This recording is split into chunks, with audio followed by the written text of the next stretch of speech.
మీ business ఏదైనా మీ ఊర్లో promotion చేయాలంటే అది సుమన్ టీవీతోనే సాధ్యం. ఇప్పుడే సంప్రదించండి. అందరికీ నమస్కారం. నా పేరు సజ్జన్ మల్లికార్జునరావు, అంబేద్కర్ కోనసీమ జిల్లా కొత్తపేట నియోజకవర్గం.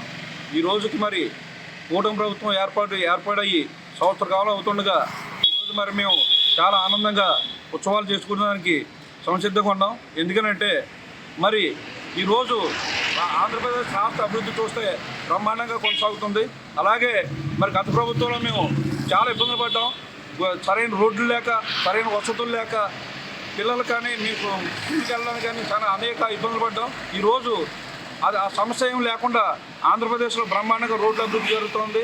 అలాగే పోలవరం ప్రాజెక్టు కూడా మేము చూడడం ఎప్పుడు పూర్తి అవుతుందో అనుకునే ఈ రోజుకు మరి పవన్ కళ్యాణ్ గారు, మరి అలాగే కూటమి ప్రభుత్వంలో మన సీఎం గారు చంద్రబాబు నాయుడు గారు ఆ పోలవరం ప్రాజెక్టు పూర్తయ్యేదాన్ని మరి గవర్నమెంట్లో జాతికి అంకితం చేస్తారని చెప్పేసి మేము 100%గా మేము ఎదురు చూస్తూ ఉన్నాం.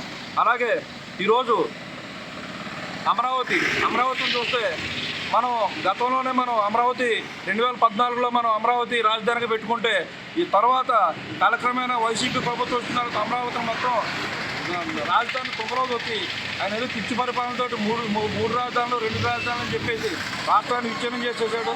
ప్రజలకు ఎక్కడో కూడా సంక్షేమ పథకాలని చెప్పేసి కేంద్రం నుంచి తీసుకొచ్చిన నిధులన్నీ కూడా ఆయన ఖాతాలోకి మళ్లించుకొని ప్రజలకి ఒక అదేంటంటే వ్యసనం కింద మేము బటన్లోకి మేము డబ్బులు ఇస్తున్నామని చెప్పేసి పూర్తిగా వాళ్ళని ప్రలోభలు పెట్టి రాష్ట్రాన్ని పూర్తిగా అభివృద్ధి చేయడంలో మాత్రం నాశనం చేసేసి అధోగతి పనులు చేసిన మరి ప్రభుత్వం ఈరోజు ఏమైందో వైనాట్ 175 ఉన్నారు, వైనాట్ 11కి వెళ్ళిపోయింది.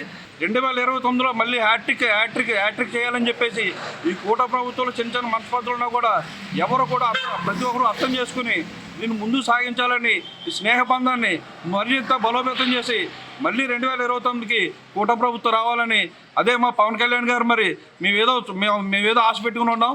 ఆ ఆశ మరి 2029కి కూటమి ప్రభుత్వంలో మరి భాగంగా మా పవన్ కళ్యాణ్ గారు మా ఆశయాలు అన్నీ కూడా ఆశయాన్ని కూడా నెరవేరుస్తారని చెప్పి కోరుకుంటున్నాం. నా పేరు గుబ్బలమూర్తి, మాది కొత్తపేట. కూటమి ప్రభుత్వం ఏర్పడి సంవత్సరం కావస్తోంది. ఈ సంవత్సర కాలంలో ఎన్నో అభివృద్ధి పనులు చేశారు, మరి ఎన్నో సంక్షేమ పథకాలు అందించారు. పేద ప్రజలకు, బడుగు బలహీన వర్గాలకి అందరికీ కూడా ఎంతో మంచి జరుగుతుంది. పేద ప్రజలకు మేలు చేయాలనే ఉద్దేశంతో ప్రభుత్వం పరిపాలన సాగిస్తుంది. ముఖ్యంగా రోడ్లు బాగా వేస్తున్నారు. గత ప్రభుత్వంలో రోడ్లు ఏ విధంగా ఉన్నాయో అందరం చూసాం.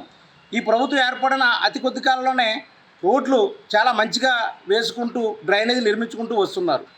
చంద్రబాబు నాయుడు గారు ఆలోచన ఎప్పుడు కూడా రోడ్లు బాగుంటే వ్యవస్థ బాగుంటుంది, రవాణా సౌకర్యం బాగుంటుంది, తద్వారా అన్ని రకాల ప్రజలకు మేలు జరుగుతుందన్నది చంద్రబాబు ఉద్దేశం. ఆ విధంగానే రోడ్లు డ్రైనేజీలు నిర్మించుకుంటూ వస్తున్నారు. పేద ప్రజలకు ఎంతో మంచి జరుగుతుంది ఈ ప్రభుత్వం కొన్ని పనులు రోడ్లు వేయటం, నీళ్ళ ట్యాంకులు కట్టడం అన్ని అభివృద్ధి చేశారు, చాలా బాగుంది. బండారు సత్యానందం గారు కూడా కొన్ని పనులు చేయించారు, చాలా బాగున్నాయండి. ఇంకా అభివృద్ధి చేయాలని కోరుకుంటున్నామండి. పరిపాలన మారి సంవత్సరం అయిందండి కూటమి ప్రభుత్వం వచ్చి. సంవత్సర పరిపాలనలో ఈ ప్రభుత్వం అన్న వాయిదా వాగ్దానాల ప్రకారం పింఛని సక్రమంగా సరఫరా చేస్తుందండి. రైస్ కూడా ఇంటి కోటాకాడ ఇస్తున్నారండి. అన్నీ బాగానే జరుగుతున్నాయి. గత ప్రభుత్వం మీద బెటర్ అండి ఈ ప్రభుత్వం. పంచాయతీరాజ్ శాఖ మంత్రిగా పవన్ కళ్యాణ్ తీసుకుంటాం వలన పంచాయతీలు అభివృద్ధి చెందుతున్నాయండి. ఇప్పుడు ముందు మనం చెప్పుకోవాల్సింది ఏంటంటే ముఖ్యం బాగా అభివృద్ధి చెందుతుంది ఈ శాఖ తీసుకుంటడం వల్ల. ఇంకా నేను ఇప్పుడు వరకు ఈ తెలుగుదేశానికి ఓటేసిన దాఖలాలే లేవండి. నా వయసు 50 సంవత్సరాలు. ఈ 35 సంవత్సరాలు కాంగ్రెస్కి, జనసేనకి చేసాను తప్ప ఇదే ఫస్ట్ టైం సత్యానందరావు తెలుగుదేశానికి చేసిందండి. కానీ కూటమి ప్రభుత్వం చాలా బాగుంది. నా పేరు జీవి రమణ అండి. నేను డ్రమ్మని చేస్తుంటాను, కొత్తపేట మాది. మాకు ఎమ్మెల్యేలు బండారు సత్యానందరావు చేస్తున్నారు, బాగానే చేస్తున్నారు. ఆయన ఫస్ట్ నుంచి మంచివాడు, అయినా చాలా బాగా చేస్తున్నారు. చంద్రబాబు నాయుడు గారు కూడా ఇప్పుడు రోడ్లు వేయించి అన్నీ కమిషన్లు అన్నీ పెట్టి పంట కూడా 3వ పంట పండించాలని చూస్తున్నాడు ఆయన. మంచిదేది రైతులకు కూడా, రైతులు డబ్బులు వేస్తున్నారు, ఈ శ్రమదానం అన్నీ చేస్తున్నారు, చాలా బాగుంది. పవన్ కళ్యాణ్ గారు, లోకేష్ కూడా పిల్లలు కూడా చాలా బాగా చూస్తున్నారు. లోకేష్ చదువుల ధర ఇవి అంతా బాగానే ఉందండి. ఈ లేడీస్ డబ్బులు కూడా వేస్తే ఆడు కొంచెం సంతోషిస్తారు. నేను ఏంటంటే డిగ్రీ చదివి మొన్నే కానిస్టేబుల్ ఎగ్జామ్ రాశానండి. రిజల్ట్ కోసం వెయిటింగ్ చేస్తానండి.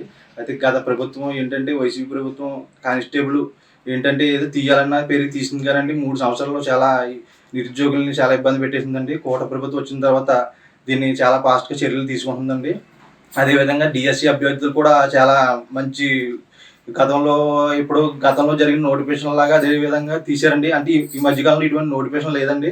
డిఎస్సి అభ్యర్థులకి చాలా ఆనందదాయకం అండి. అదేవిధంగా నిరుద్యోగత రేటు కూడా తగ్గించే విధంగా సిబిఎన్ గారు చర్యలు తీసుకుంటున్నారండి. భవిష్యత్తులో కూడా ఒక హైదరాబాద్ తరహాలో మన ఆంధ్రప్రదేశ్ అనేది మారిపోద్దండి.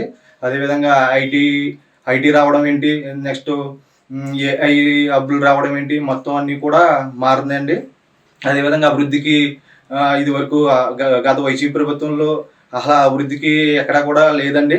రోడ్లు ఇప్పుడు మన సిబిఎన్ గారు వచ్చిన తర్వాత రోడ్లు ఏంటండి, రోడ్లు, డ్రైనేజీలు, వాటర్ ట్యాంకులు మొత్తం అన్నీ కూడా అభివృద్ధికి చర్యలు తీసుకుంటున్నారండి. ముందు ఇంకా బాగుంటుందండి.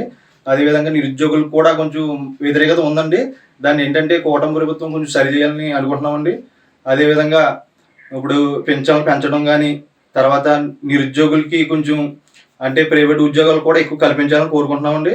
నెక్స్ట్ ఏంటంటే చాలామంది పాపం ఇబ్బంది పడుతున్నారండి. పేదరికం నుంచి P4 అనేది పెట్టారండి. దాన్ని ఇంకా ఇంప్లిమెంట్ చేయాలండి. P4 అనేది కొంచెం జనాల్లో ఇంకా అవగాహన కల్పించాలండి. అదేవిధంగా ప్రభుత్వం అన్ని విధాలా కూడా చర్యలు తీసుకుని సమాజంలో చెడుని ఎలాగైతే అనగదొక్కుతుందో మంచిని కూడా అలా పెంపొందించాలని కోరుతున్నామండి. ఓకే. గత వైసీపీ ప్రభుత్వంలో ఏ అభివృద్ధి కార్యక్రమం జరగలేదండి. ఈ కూటమి ప్రభుత్వం వచ్చిన తర్వాత అన్ని విధాలా కూడా అందరికీ కూడా ప్రజలకి అందుబాటులో పెన్షన్లు కానీ, రేషన్ బియ్యం కానీ ఇవన్నీ కూడానండి. ఇళ్ల స్థలాల గురించి కూడా ఎమ్మెల్యే గారు కూడా చేస్తున్నారండి.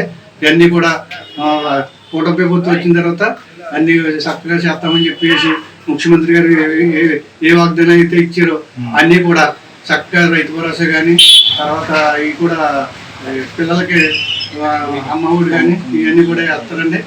ఇప్పుడు ఈ నెలలో ఎప్పుడు వేస్తారండి. ఇవన్నీ కూడా చాలా బాగా చేస్తారండి. అందుచేత కూటమి ప్రభుత్వం బాగానే పరిపాలన బాగా చేస్తుందండి. అన్ని విధాలు ఆదుకుంటుందండి. అందరినీ ఎవరికి కష్టం వచ్చినా సరే ఆదుకుంటుందండి. సీఎం ఫండ్ రిలీజ్ అవుతుందండి. ఎమ్మెల్యే గారు కూడా చాలా అభివృద్ధి కార్యక్రమాలకి ముందుండి అన్నీ కూడా మంత్రుల దగ్గరికి వెళ్ళి, వారి దగ్గరికి వెళ్ళి అందరినీ కూడా చాలా సాయిగా మాట్లాడి అన్ని అభివృద్ధి కార్యక్రమాలు పట్టుదలకి ఆయన చాలా సర్వశక్తుల ఆలోచించి చేయటకి అభివృద్ధి చేతకి ఆలోచిస్తున్నారండి. ఆయన నా పేరు జి రమాదేవి, కొత్తపేట గ్రామం, కొత్తపేట మండలము, తూర్పుగోదావరి జిల్లా. మన ప్రభుత్వం వచ్చిన దగ్గర నుండి కొంచెం పథకాలన్నీ అనుకున్న పథకాలు చేస్తామన్న పథకాలన్నీ కూడా 1 by 1 సక్రమంగా చేస్తున్నారు. వర్కింగ్ విషయంలో కూడా బెస్ట్. కానీ బీసీలు పెన్షన్ అని, ఈ వికలాంగుల పెన్షన్ అని ఇవన్నీ కూడా బాగానే డోర్ టు డోర్ ఇస్తున్నారు. నెక్స్ట్ ఇంకా మనకి రేషన్ అది కూడా బాగానే అందుతుంది. ఇంకా మంచిగా చెయ్యాలి. ల్యాండ్ లేని వాళ్ళు ఇంకా సర్వేలు సక్రమంగా చేసి అందలేని వాళ్ళకి పథకాలు ఏమీ అందలేదు, ఎవరు పొందట్లేదు, ఎవరు పొందుతున్నారు, ఎవరు లబ్ధిదారులు ఎంతమంది, లబ్ధిదారులు కాని వాళ్ళు ఎంతమంది ఉన్నారు, వాళ్ళని సర్వే చేసుకుని పర్ఫెక్ట్గా చూసుకుని ఇల్లు లేని వాళ్ళకి ఇల్లు రాయించడము రికమెండేషన్ కాదండి, కరెక్ట్గా లేని వాళ్ళకి ఇవ్వాలి. అది ప్రభుత్వం యొక్క ఫౌండేషన్ బాగుండాలి. అంటే అసలైన పథకాలు ఎవరికి అందుతున్నాయి, ఎవరికి అందట్లేదు, అందే వాళ్ళకి చేసేటట్టు మన ప్రభుత్వం చేపడితే, సక్రమంగా చేస్తే ఈ ప్రభుత్వం ఇంకా ఫౌండేషన్ బాగుంటుంది. ఇంకా ముందు డెవలప్మెంట్గా ఉంటుంది, నిలిచే అవకాశం ఉంటుంది. వర్కింగ్ విషయంలో అన్నీ డోర్ టు డోర్ అన్నీ బాగానే చేస్తున్నారు అన్నీ కూడాను ప్రభుత్వం. ఇంకా మనకి పథకాలన్నీ కూడా అమలు జరపాలని మన ముఖ్యమంత్రి నారా చంద్రబాబు నాయుడు గారికి, మన అన్నగారితో సమానం, వారికి నా హృదయపూర్వక నమస్కారంతో తెలియజేస్తున్నాము.